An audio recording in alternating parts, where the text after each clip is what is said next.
vino a su tierra y le seguían sus discípulos. Y llegado el día de reposo comenzó a enseñar en la sinagoga. Y muchos, oyéndole, se admiraron y decían: ¿de dónde tiene estas cosas? ¿Y qué sabiduría es esta que le es dada?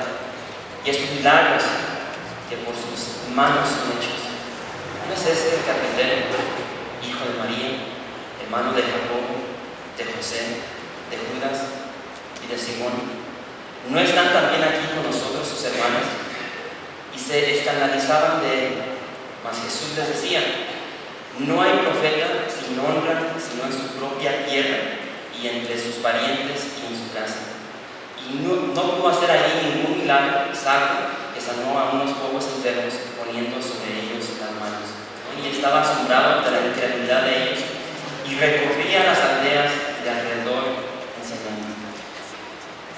Muy interesante esta porción de la palabra de Dios, y lo cierto es de que al leer la palabra de Dios, al leer los evangelios, nos damos cuenta de que Jesús tenía por costumbre recorrer las ciudades de la región de Galilea y tenía de costumbre entrar a las sinagogas y enseñar.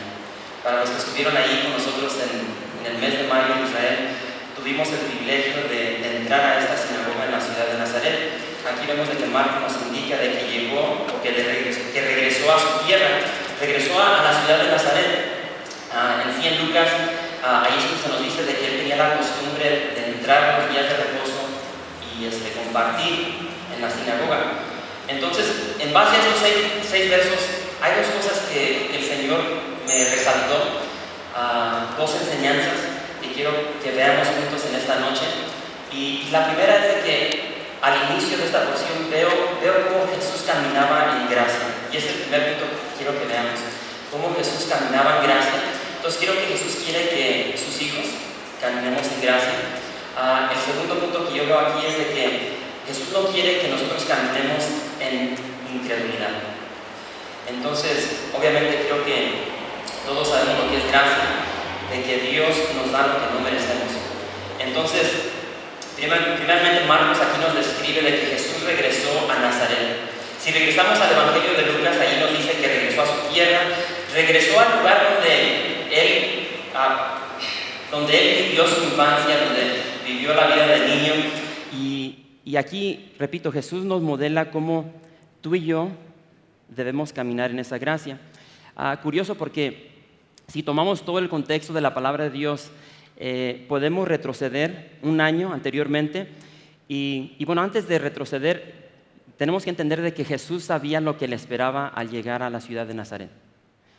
Sabemos de que Jesús es Dios, Él sabe lo que le esperaba y me encanta porque sabiendo lo que le esperaba al llegar a Nazaret, Él es fiel y Él está cumpliendo el propósito de su Padre en cumplir la voluntad de su Padre. Sabemos de que Jesús vino a salvar o vino a buscar y a salvar lo que se había perdido. Entonces, conociendo de que no algo muy agradable le esperaba en esta ciudad, Él sigue su trayectoria y regresa a Nazaret. Pero repito, en Lucas nos dice este evangelio de que Jesús estuvo un año anteriormente en esta ciudad. Y por igual dice que entró a la sinagoga y no le fue muy bien. Dice que abrió la palabra de Dios, compartió una escritura de Isaías y dice que todos los que estaban en la sinagoga se llenaron de ira al punto de que lo sacaron y querían tirarlo o aventarlo de un despeñadero que se encuentra en un monte cerca de Nazaret. Entonces, con esto en mente, para mí me enseña de que eso es caminar en gracia. Jesús, sabiendo eso, repito, Él quiso cumplir la voluntad de su Padre, sabiendo de que lo iban a rechazar. Él regresa a la ciudad de Nazaret, dando a estos nazarenos una oportunidad, por decirlo así, una segunda oportunidad de creer en Él, de arrepentirse y de recibir esa salvación que todos necesitamos. Yo no sé cuántos de ustedes pueden regresar a su vida previa antes de conocer a Cristo y recordar las veces que Jesús buscó tener esa relación contigo, buscó salvarte. Y ahora que yo estoy aquí en México, yo recuerdo ese proceso de cómo Dios me buscó. Y a la edad de 14 años, a la edad de 14 años yo conocí a mi esposa. Yo nací en Chicago, pero mis padres son de Guanajuato, son de una ciudad aquí cercana de Yuriria, y cada año nosotros regresábamos. Entonces, hace 22 años conocí a mi güerita, es una güerita. Todos dicen que regresé a Guanajuato por una momia, pero digo yo, es una chulada de maíz pinto. Hace 14 años la conocí, y en base a esa relación que inició con mi esposa, cuando regresé a Estados Unidos empecé a tomar clases de español, porque como pueden ver mi español no es un español bueno, antes estaba peor. Entonces por 4 años empecé a ir al colegio y aprender a hablar el español. A los pochos, como se nos dice, se nos olvida el español en Estados Unidos. Entonces fue a través de esa clase que tomé donde el Señor empezó a tratar de cautivar mi corazón a través del maestro, que era un cristiano. Pero yo puedo retroceder aún a la edad de 13 años que conocí a un amigo de Panamá, y cada vez que yo iba a su casa, su mamá siempre me hablaba de Cristo. Entonces yo puedo ver aquí, me puedo identificar con esta porción de cómo, aunque yo rechacé miles de veces a Jesús, Jesús me seguía buscando. Me buscaba para compartir su gracia, su misericordia, su amor, su salvación. Pero tal como estos nazarenos, por muchos años rechacé el amor de Jesús. Entonces, repito, creo que aquí podemos ver cómo Jesús está buscando que, diría yo, a sus paisanos, porque se crió en esta ciudad, llegaran al arrepentimiento y recibieran a Jesús como su Señor y Salvador. Y curioso, porque aquí la palabra de Dios, inclusive Jesús nos dice de que un profeta recibe honra en todas partes, menos en su propio pueblo y en su propia familia. Yo no sé cuántos de ustedes han experimentado eso en sus propias vidas, donde tú recibas al Señor y o sea, por más que intentes compartir con tu familia, te rechazan. Yo llevo 20 años caminando con el Señor, y en 20 años no he visto, en 20 años no vi ningún fruto en mi familia. No fue hasta este año que mi hermana menor, después de 20 años de estar intercediendo, orando, compartiendo, que mi hermana menor recibió al Señor. Pero vemos de que Jesús regresa y vemos los insultos que le dan, punto y aparte de que lo rechazan, lo insultan, porque dice aquí en el verso 3, dice el pueblo, dice, ¿no es este el carpintero, el hijo de María? Entonces vemos estos insultos. Si conoces cultura judía, en ese tiempo se acostumbraba a referirse a tu descendencia en base a tu padre, no a tu madre.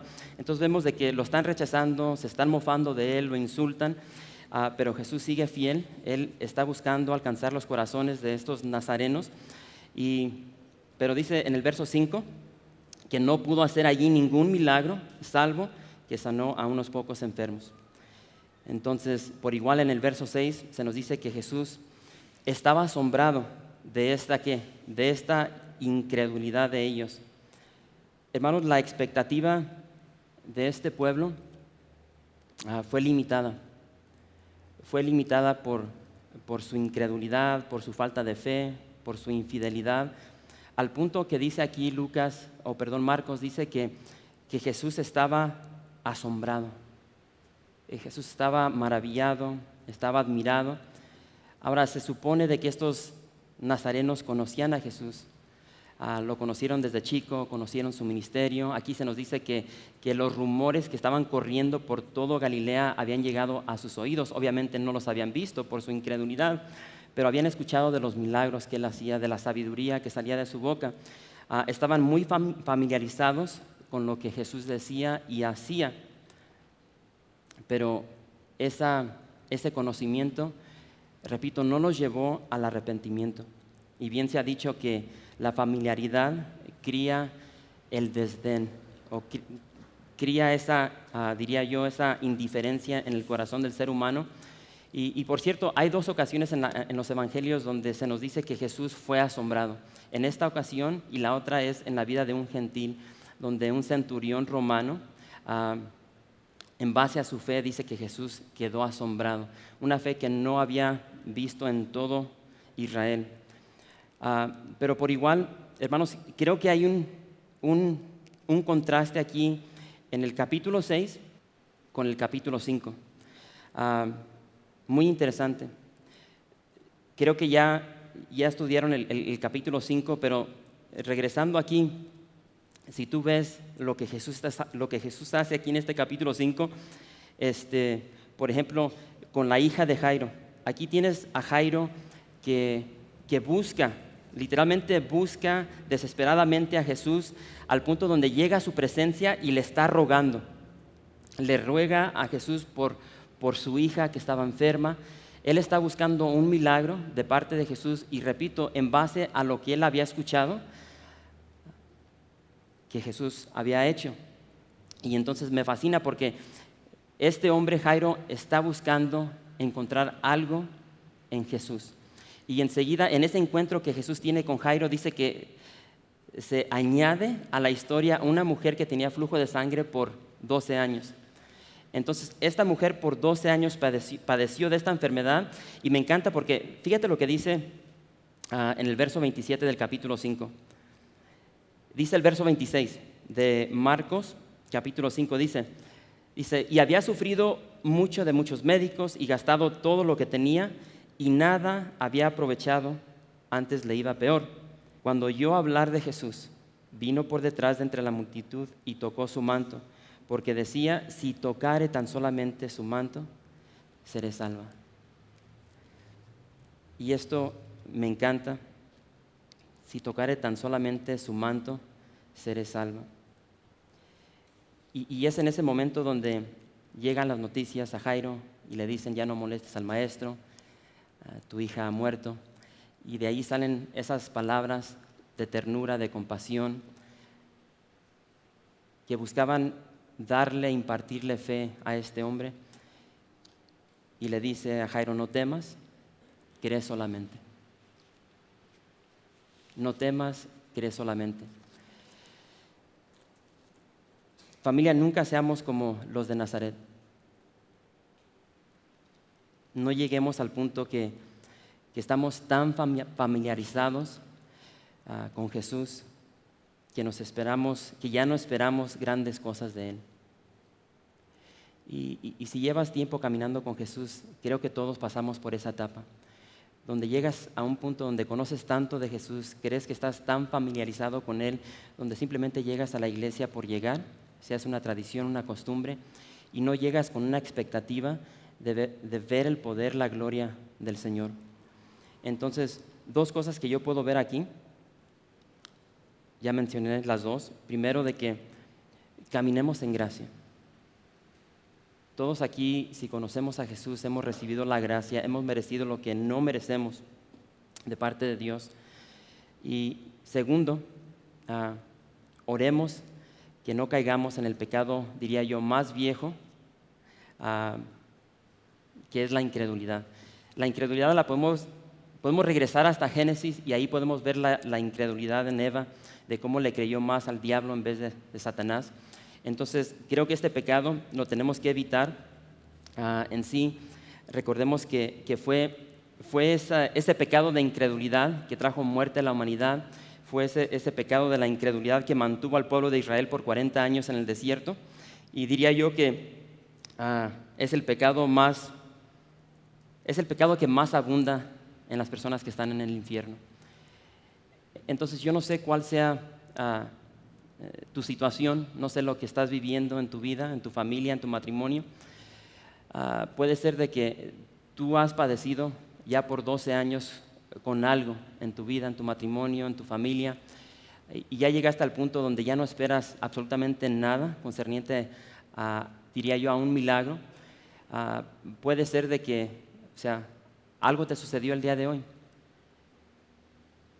Yo no sé lo que tú estás viviendo en esta noche, pero Dios sabe. Y quiero animarte y a través de la palabra de Dios quiero que juntamente veamos de que para Dios no hay nada imposible. No importa si tú has padecido, como vimos, una enfermedad, un problema por 12 años. Si Dios está presente, si Jesús está presente, hay esperanza. Entonces, en este tiempo que sigue, donde nos vamos a juntar en grupos de 4, oremos de que Dios nos siga guiando, nos siga enseñando concerniente a ese caminar que Dios espera de nosotros, de que caminemos en gracia, 1, y 2, de que tengamos cuidado concerniente a la incredulidad. Repito, no lleguemos a un estado en nuestro cristianismo donde estamos tan familiarizados con Jesús, donde ya no esperamos absolutamente nada de Jesús, no esperamos cosas grandes. Así es que creo que saben lo que tienen que hacer y vamos a orar y pedirle al Señor que nos ayude en estas áreas. Amén.